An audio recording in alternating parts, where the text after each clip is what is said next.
Una de las primeras habilidades desarrolladas por el hombre fue la habilidad de producir sonidos y así poder comunicarse. La escritura es el complemento del habla. Los símbolos, imágenes y letras fueron un complemento gráfico de la palabra hablada. Desde entonces, el hombre primitivo utilizó la escritura y el lenguaje para registrar y transmitir información. Y lo hacía de manera pictográfica, que significa pintado en piedra, también mediante petroglifos, que es tallado en piedra, y por último, de manera ideográfica, los cuales representan una idea. Los sumerios impulsaron la escritura teniendo impacto en el orden social, económico y tecnológico. Su origen se calcula en el año 3000 a.C. Los símbolos gráficos siguieron su evolución y comenzó a representar sonidos en vez de ideas.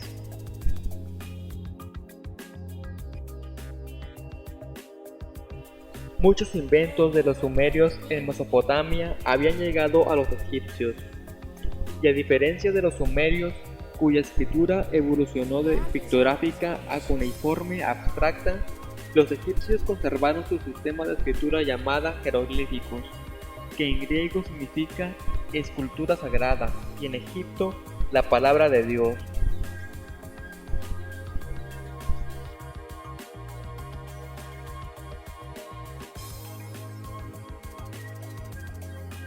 Los más antiguos jeroglíficos se remontan al año 3000 a.C.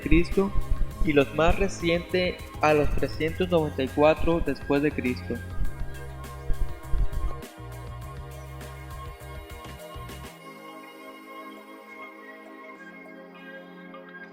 En 1799, las tropas de Napoleón hacían una zanja para cimiento. Hallaron una loseta negra con una inscripción en 2 idiomas y 3 escrituras: jeroglífica egipcia, escritura demótica y griega. Este decreto se había escrito en el año 1907 a.C. Los jeroglíficos a menudo servían como fonogramas y no como simples pictografías, y hacían mención a Cleopatra.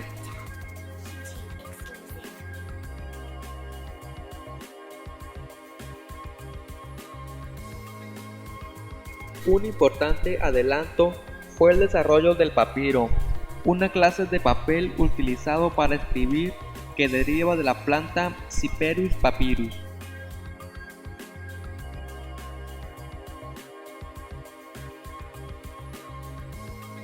Los egipcios fueron el primer pueblo que elaboró manuscritos ilustrados, donde las palabras y los dibujos se combinaban entre sí.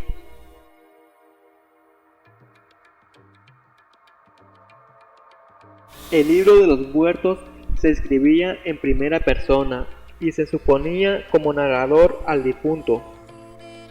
El libro era colocado en la tumba, ya que era una ayuda para triunfar sobre el peligro del bajo mundo.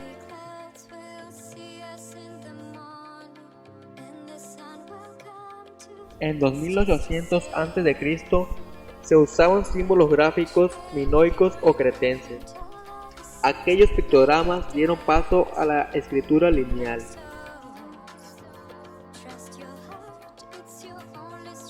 Muchos creen que el alfabeto tuvo origen en el Mediterráneo occidental. Los cananeos, hebreos y fenicios utilizaban la escritura semítica septentrional. Estas letras primitivas reciben normalmente el nombre de alfabeto fenicio.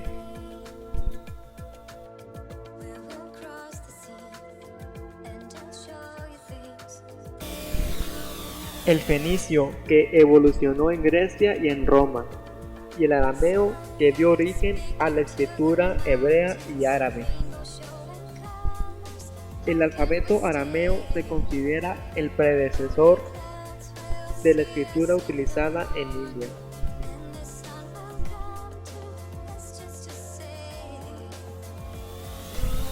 Los antiguos griegos adoptaron el alfabeto fenicio y lo difundieron en sus ciudades y estados en torno al año 1000 a.C. No se sabe a ciencia cierta quién transportó el alfabeto de fenicio a Grecia. El alfabeto griego fue el padre del etrusco, el latino, el cirílico y se convirtió en el abuelo del sistema alfabético de todo el mundo.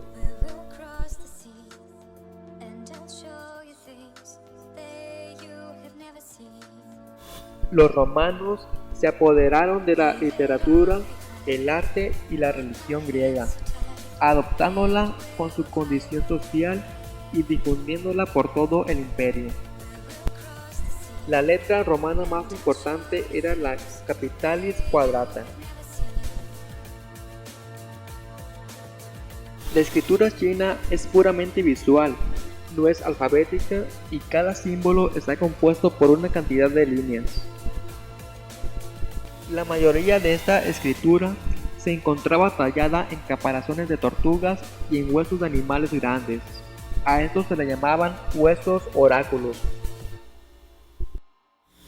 A la acción del traspaso de tinta al papel se le llama xilografía. Los chinos inventaron los libros cosidos y de 2 páginas. En el Renacimiento aparecieron las láminas de oro, que al reflejar la luz emitían luminosidad.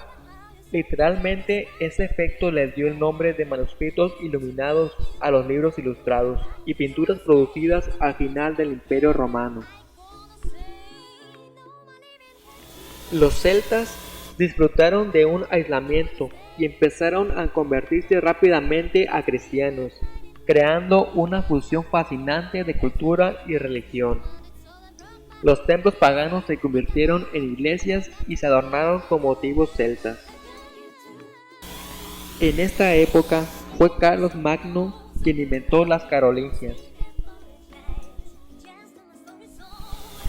Xilografía, palabra técnica para designar la impresión de una superficie tallada en relieve, cuyo origen mencionamos con anterioridad que es asiático, y llamamos tipografía a la impresión con trozos de metal o de madera. A partir de la xilografía, tardó 10 años para hacer su primera impresión y 20 para imprimir el primer libro tipográfico, que fue llamado la Biblia de las 42 líneas. La palabra renacer quiere decir revivir o volver a nacer. En un principio se utilizaba para referirse al periodo que comenzó en Italia en los siglos XIV. En aquella época se creía que los jeroglíficos eran ideas y no símbolos fonéticos, lo que trajo como consecuencia las heráldicas. Un libro muy importante en esta época fue el Calendarium, que contenía 60 diagramas de eclipses solares. El estilo francés artístico y arquitectónico de 1720 a 1770 se llama rococó.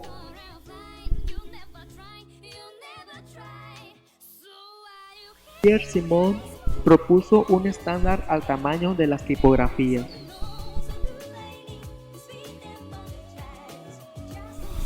El rococó queda atrás y le da paso a un estilo simplificado. En 1790, Bodoni rediseñó las formas de las letras romanas para darle un aspecto más matemático, geométrico y mecánico. En el siglo XIX, la mecanización industrial nos trajo la invención de la fotografía y medios de impresión productivos, así también la introducción de la litografía en color. La primera fotografía la consiguió cubriendo una lámina de peltre con un asfalto fotosensible llamado betún de Judea, el cual se endurece al exponerse a la luz.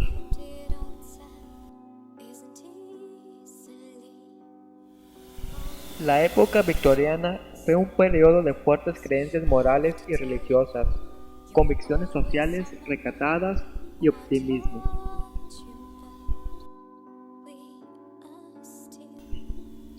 El medio de producción de este flujo del diseño gráfico popular victoriano desencadenó en la cromolitografía. El arte asiático fue uno de los que influenció mayormente la creación del Art Nouveau, las cuales eran narraciones realistas, actores de teatro, cortesanas, prostitutas y había mucho erotismo. El Art Nouveau emigra a Estados Unidos y después a los Países Bajos. Cuando llega a Alemania es mejor conocido como el estilo juvenil. Picasso influenció su obra a través de otro artista, Paul Cézanne. Los dibujos y las pinturas de estos artistas demuestran una forma nueva de manejar el espacio y expresar las emociones humanas. Las figuras se abstraen en planos geométricos y se rompen las normas clásicas de la figura humana. El futurismo empezó con el poeta Filippo Marinetti y se rechazaba la armonía, lo caótico ahora era bello. Como reacción contra la carnicería de la Primera Guerra Mundial, el dadaísmo pretendía ser un movimiento antiarte y contenía un poderoso elemento negativo y destructivo. Con raíces en el dadaísmo, el surrealismo es un movimiento que busca el mundo más real que hay detrás del real, el mundo de la intuición, los sueños y el inconsciente explorado por Freud. El arte a principios del siglo XX, la tendencia era representar emociones y reacciones personales ante algún lugar o acontecimiento. Se exageraba un poco el color y se distorsionaba con la intención de hacer llegar al espectador la sensación de haber estado en el lugar. El cartel de la primera mitad del siglo XX fue afectado por movimientos modernos, influidos por el cubismo y constructivismo. Hacían equilibrio entre imágenes expresivas y simbólicas. Las ideas de todos los movimientos de arte y diseño se analizaron, se fusionaron y se aplicaron a la solución de problemas de diseño funcional y de producción en una escuela alemana de diseño, la Bauhaus. Después de la guerra, la capacidad productiva se volcó hacia los bienes de consumo, y muchos creyeron que la estructura capitalista de la economía produciría una expansión económica y prosperidad interminable. Las empresas se dieron cuenta de la necesidad de desarrollo de una imagen y una identidad empresarial. Las marcas en 1950 no solo sirvieron para identificar, sino que dataron a los productos de personalidad y estatus. Una de las primeras empresas que utilizó sus marcas como estrategia mercadológica fue Olivetti, creadores de máquinas de escribir. Durante la década de 1980, los diseñadores gráficos adquirieron mayor conocimiento y apreciación de su historia. Surge un movimiento basado en la recuperación de la historia. Algunos diseñadores lo llaman retro.